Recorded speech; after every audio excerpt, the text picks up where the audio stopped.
ಮತ್ತೊಂದು exclusive story ಇದು. ಮೇಲುಕೋಟೆಯಲ್ಲಿ ಶಿಕ್ಷಕಿ ದೀಪಿಕಾ ಕೊಲೆ ಪ್ರಕರಣಕ್ಕೆ ಸಂಬಂಧಪಟ್ಟಂಗೆ ಮತ್ತಷ್ಟು ಅಪ್ಡೇಟ್ ಸಿಗ್ತಾ ಇದೆ. ತನ್ನ ಹುಟ್ಟುಹಬ್ಬದ ದಿನಾನೇ ಕೊಲೆಗೈದಿದ್ದಾನೆ ಹಂತಕ ನಿತೀಶ್. ಬೆಟ್ಟದ ತಪ್ಪಲಿಗೆ ಕರೆಸಿಕೊಂಡು ದೀಪಿಕಾ ಮರ್ಡರ್ ಮಾಡಿರೋದು ಈಗ ಬೆಳಕಿಗೆ ಬಂದಿದೆ. ನಿತೀಶ್ ಹುಟ್ಟುಹಬ್ಬ ಇತ್ತು. ಆತನ ಹುಟ್ಟುಹಬ್ಬದ ದಿನಾನೇ ಬೆಟ್ಟದ ತಪ್ಪಲಿಗೆ ಕರೆಸಿಕೊಂಡು ದೀಪಿಕಾಳನ್ನ ಈತ ಮರ್ಡರ್ ಮಾಡಿರೋದು ಈಗ ಬೆಳಕಿಗೆ ಬಂದಿದೆ.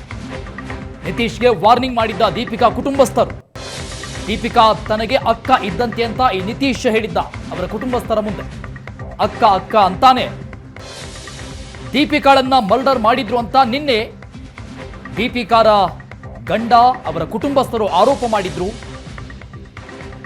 ಈಗ ಆ ಆರೋಪಕ್ಕೆ ಪೂರಕ ದಾಖಲೆಗಳು ಸಿಗ್ತಾ ಇದೆ. ಕೊಲೆಗೈದಿರುವಂತಹ ಹಂತಕ ನಿತೀಶ್ ಫೋಟೋ ನೋಡ್ತಾ ಇದ್ದೀವಿ. ಕೊಲೆಯಾಗಿರುವಂತಹ ದೀಪಿಕಾ, ಆಕೆಯ ವಿಡಿಯೋಗಳನ್ನ ಗಮನಿಸ್ತಾ ಇದ್ವಿ. ಮತ್ತೊಂದು ಕಡೆ ಮೇಲುಕೋಟೆಯಲ್ಲಿ ಶಿಕ್ಷಕಿ ದೀಪಿಕಾ ಕೊಲೆ ಕೇಸ್ ವಿಚಾರಕ್ಕೆ ಸಂಬಂಧಪಟ್ಟಂಗೆ ಮತ್ತಷ್ಟು ಅಪ್ಡೇಟ್ಸ್ಗಳಿದು. ಬೆಟ್ಟದ ತಪ್ಪಲಲ್ಲಿ ದೀಪಿಕಾ ನಿತೀಶ್ ನಡುವೆ ಜಗಳ ಆಗಿತ್ತು. ಈ ಜಗಳ ಆಗುವಂತಹ ಸಂದರ್ಭದಲ್ಲಿ ಅಲ್ಲೇ ಇದ್ದಂತಹ ಪ್ರವಾಸಿಗರು ಆ ಜಗಳವನ್ನ ತಮ್ಮ ಮೊಬೈಲ್ನಲ್ಲಿ ಸೆರೆ ಹಿಡಿದಿದ್ರು. ಅದನ್ನ ಪೊಲೀಸರಿಗೆ ಒಪ್ಪಿಸಿದ್ರು. ಈ ಜಗಳ ವಿಕೋಪಕ್ಕೆ ತಿರುಗಿ ದೀಪಿಕಾ ಅವಳನ್ನ ಹತ್ಯೆಗೈದಿದ್ದಾನೆ ನಿತೀಶ್. ಕಳೆದ 2 ವರ್ಷಗಳಿಂದ ಇವರಿಬ್ಬರ ನಡುವೆ ಸಲುಗೆ ಇತ್ತು. ಆದ್ರೆ ಈ ನಿತೀಶ್ ಏನಿದ್ದಾನೆ ದೀಪಿಕಾಳನ್ನ ಅಕ್ಕ ಅಕ್ಕ ಅಂತ ಕರೀತಾ ಇದ್ದ. ಹಾಗಾಗಿ ಮನೆಯವರಿಗೆ ಯಾವುದೇ ರೀತಿಯಾದಂತಹ ಡೌಟ್ಗಳು ಬಂದಿರಲಿಲ್ಲ, ಸಂಶಯ ವ್ಯಕ್ತವಾಗಿರಲಿಲ್ಲ. ಕೊಲೆಯ ನಂತರದಲ್ಲಿ ಈತನ ಮೇಲೆ ಗಂಭೀರ ಆರೋಪ ಮಾಡ್ತಾರೆ ದೀಪಿಕಾಳ ಕುಟುಂಬಸ್ಥರು. ನಮ್ಮದೇ ಏರಿಯಾದಲ್ಲಿದ್ದಂತಹ ಹುಡುಗ ಆಕೆಯನ್ನ ಅಕ್ಕ ಅಕ್ಕ ಅಂತ ಕರೀತಾ ಇದ್ದ, ಹಾಗಾಗಿ ನಮಗೆ ಯಾವುದೇ ಡೌಟ್ ಇರಲಿಲ್ಲ.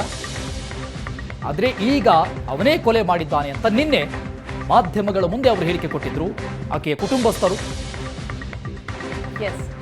ಈಗ ನಿತೀಶ್ ತಲೆಮರೆಸಿಕೊಂಡಿದ್ದಾನೆ. ಆತನಿಗಾಗಿ ಪೊಲೀಸರು ಹುಡುಕ್ತಾ ಇದ್ದಾರೆ. 2 ವರ್ಷದಿಂದ ದೀಪಿಕಾ ಹಾಗೂ ನಿತೀಶ್ ನಡುವೆ ಸಲಗೆ ಇರುತ್ತೆ. ನಿತೀಶ್ಗೆ ವಾರ್ನಿಂಗ್ ಕೂಡ ಮಾಡಿರ್ತಾರೆ ದೀಪಿಕಾ ಕುಟುಂಬಸ್ಥರು. ದೀಪಿಕಾ ತನಗೆ ಅಕ್ಕ ಇದ್ದಂತೆ ಅಂತ ಊರಿನವರ ಮುಂದೆ ಎಲ್ಲ ಹೇಳ್ಕೊಂಡು ತಿರುಗ್ತಾ ಇದ್ದ. ಮೊನ್ನೆ ಆತನ ಬರ್ತ್ಡೇ ಇರುತ್ತೆ. ಆ ಬರ್ತ್ಡೇಯ ದಿನ ನಿತೀಶ್ ದೀಪಿಕಾಳನ್ನ ಬೆಟ್ಟದ ತಪ್ಪಲಿನಲ್ಲಿ ಮೀಟ್ ಮಾಡ್ತಾನೆ, ಕರೆಸ್ಕೊಳ್ತಾನೆ.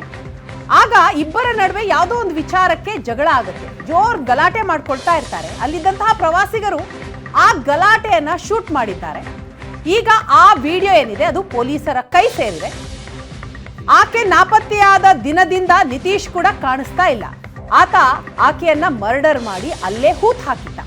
ಆಕೆಯ ಬೈಕ್ ಸಿಗುತ್ತೆ. ಆ ಬೈಕ್ ಅನ್ನ ಕಂಡಂತಹ ಪೊಲೀಸರು ಅನುಮಾನಗೊಂಡು ಅಲ್ಲೇ ಹುಡುಕ್ತಾರೆ.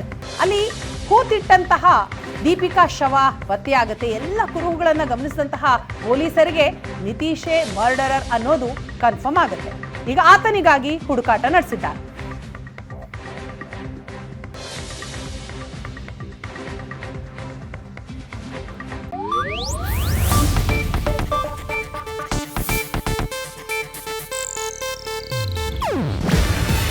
ಇದು ಏಷ್ಯಾನೆಟ್ ನ್ಯೂಸ್ ನೆಟ್ವರ್ಕ್ ಪ್ರಸ್ತುತಿ. ನೀವು ನೋಡ್ತಿದ್ದೀರಾ ಏಷ್ಯಾನೆಟ್ ಸುವರ್ಣ ನ್ಯೂಸ್.